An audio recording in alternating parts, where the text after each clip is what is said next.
The recent upturn in the Korean economy appears likely to help Korea achieve economic growth this year of 3%. And today, a regular meeting with his top aides, President Moon said it's important that all levels of society benefit from that growth. But to make that a reality, he said, will require labor, management, and government to work together.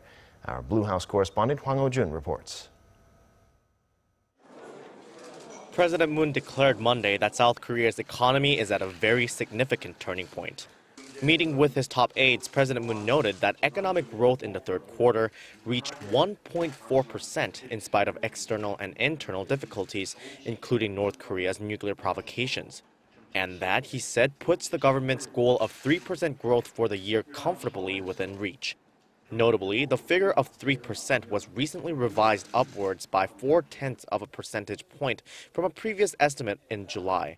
He credited the hard work of both business and labor, as well as his administration's consistent economic policy. But he warned the government against complacency. 이제 중요한 것은 양적 성장을 넘어 성장의 질을 높이는 것입니다. President Moon said consistent economic growth will only be possible when the economic recovery brings about more jobs and consumption. To make sure the fruits of the recovery are enjoyed by each and every economic player, President Moon asked his aides to do more and to confidently pursue growth policies based on raising incomes and innovation, with the goal of transforming the nation's contorted growth structure.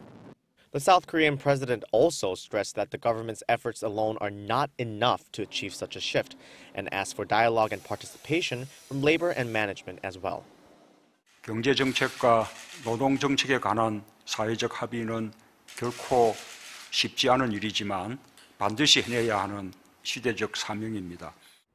Also on Monday, President Moon once again emphasized that the nation and its economy will develop, corporations and the labor force will grow, only when everyone is willing to yield, share each other's burdens, and seek to narrow the economic gap.